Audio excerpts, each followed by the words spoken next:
Welcome to the Deep Dive.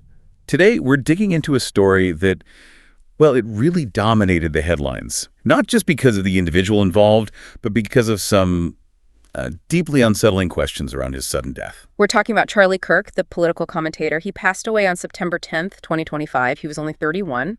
It happened after an incident at a Turning Point USA event at Utah Valley University. And the context was huge, right? National attention, the vice president at the memorial. Absolutely. His body was even transported on Air Force Two. I mean, it was treated as a major national event. That's the big picture, the official story. A hero mourned at the highest levels. But when you start looking closer at the sources we've analyzed, a very different picture emerges. It really does. It's full of contradictions, conflicting stories from people who were right there, people closest to him. And then there's this really striking silence from family members you'd expect to hear from most. It's just fueled all this intense online speculation. Exactly. And that high profile, ironically, just makes the inconsistencies stand out even more. So, our mission today is to unpack the three key areas where the official narrative seems to, well, break down. Okay, what are those? First, the absolute silence from his parents. Second, the really strange, calm behavior of his chief of staff, Mikey McCoy, right after the incident. Right. And finally, the incredibly fast corporate takeover by his wife, Erica Kirk, and her surprisingly deep background connections. Okay, let's start there with the parents.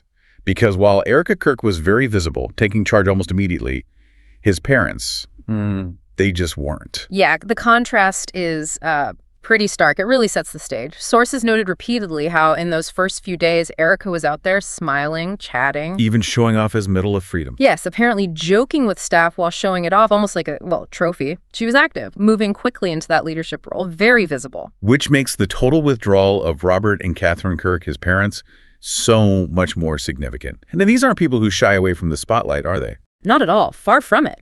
Robert Kirk, his father, he's a very successful architect. He was involved in designing Trump Tower way back in '79. He knows big projects, big money. And his mother. Catherine Kirk. She worked at the Chicago Mercantile Exchange Complex Finance and later became a mental health professional. So yeah, highly educated, strategic people. They understand the media. Right. So you have these experienced, media-savvy parents, and in the middle of this huge national tragedy involving their son, the founder of this massive $100 million organization, they choose complete silence. That's the phrase one source used, absolute silence. No statements, no interviews, nothing on social media, just gone from the public eye. And people watching this closely didn't see that as just grief, did they? No, insiders and observers saw it as a deliberate choice, strategic maybe. You know, usually in these situations, especially with people used to public life, there's a statement, maybe a foundation set up, some active role in the legacy. If the silence felt different. It's been interpreted as a kind of unspoken statement, maybe signaling distrust, either of the official story or perhaps specifically of Erica. Like a strategic withdrawal. I remember reading about the Medal of Freedom ceremony the one time they were seen with Erica. Yes, and the reports described them as just onlookers, standing behind her, silent. Their faces apparently looked tense, uncomfortable. Physically there, but maybe not emotionally or strategically aligned. That's the impression it gave.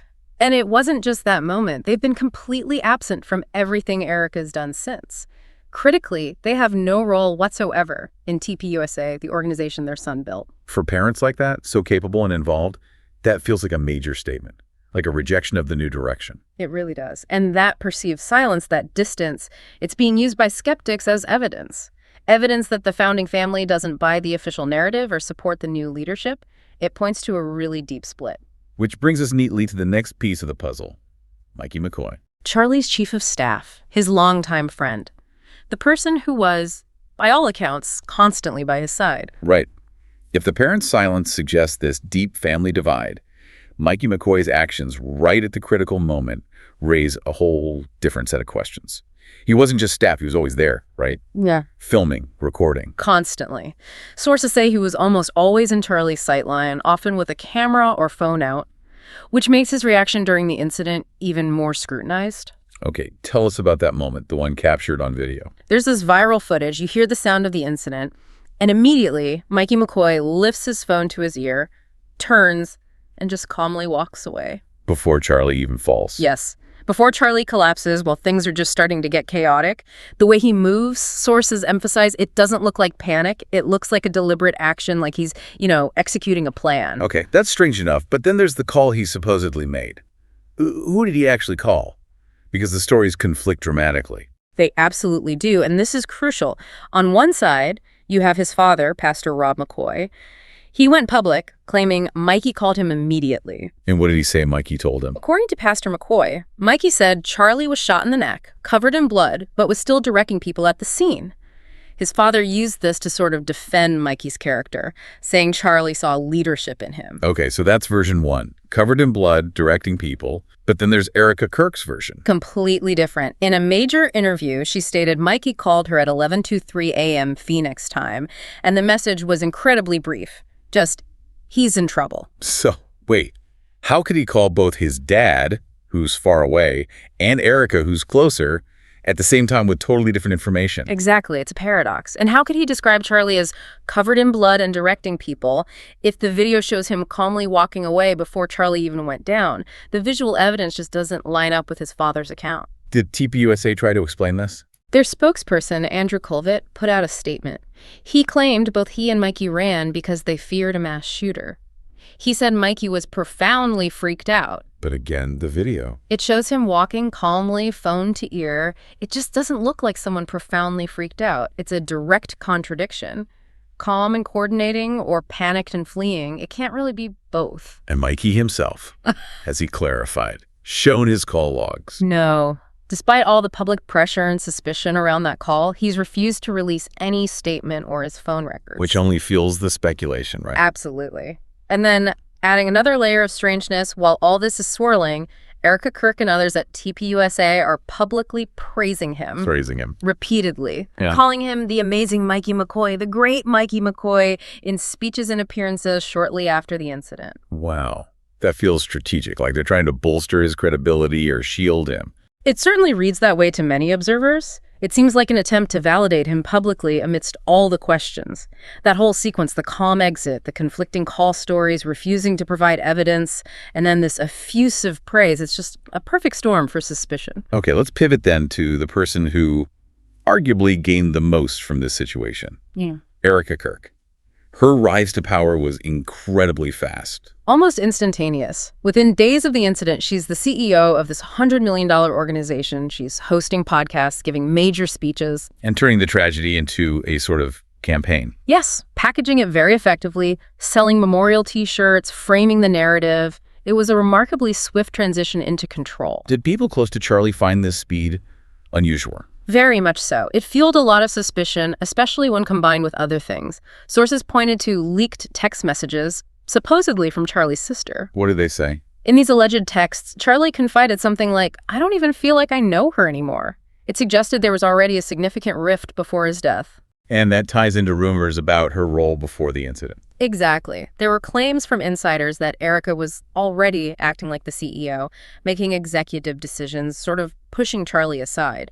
These leaks and rumors paint a picture, for some, of a long-planned plot, as insiders termed it. Which brings us to our background, the part that fuels the honey trap theory that keeps popping up in the sources. It sounds sensational, I know. But when you look at her family's business activities, you can see why the theory gained traction. Her parents, Lori and Kent, they founded companies like AZ Tech International and GTK Industries. And these weren't just regular businesses. No, not at all. These companies operate in defense contracting, strategic security, data surveillance. They held significant contracts with the Department of Defense, Homeland Security, various intelligence units. Wow. And her father, Kent, was listed as director of program research. So her family is deeply embedded in the national security and data complex. Okay. That's a significant background. How does that connect to Erica directly, beyond family? Well, there's her own past activity. She co-founded a charity called Romanian Angels, and its location was notable. It operated very near a U.S. military base in Eastern Europe, a region often linked to sensitive U.S. operations and intelligence gathering. An unusual spot for just a simple charity. Some found it so. And adding to the intrigue, her mother, Lori, later publicly distanced herself entirely from that project. The reasons why remain unclear. So if you put that family background and her own past activities together. Even the story of how she and Charlie met starts to look different under that lens. Erica's version involved coincidentally spotting him at the Tel Aviv airport during a pilgrimage. Right before their first actual meeting. Exactly, which was apparently this marathon 3-hour interview at Bill's Burgers that immediately turned into a date. Given the family context, skeptics see that sequence as maybe a bit too orchestrated. Precisely. Less fate, more strategy. As one source pointed out, they took Erica's own public statement, "Nothing is a coincidence," and sort of turned it back on her, suggesting strategic positioning. And then the final piece, reinforcing that family distance we talked about earlier, the memorial service. Yes. It wasn't held in Charlie's Illinois hometown, where his family is based. It was moved to Arizona. Where Erica's family lives and where her mother's defense-related company is located. Correct. And perhaps most telling, reports indicate that Charlie's closest family members, his parents and sister, didn't even attend that Arizona memorial service. That speaks volumes, doesn't it?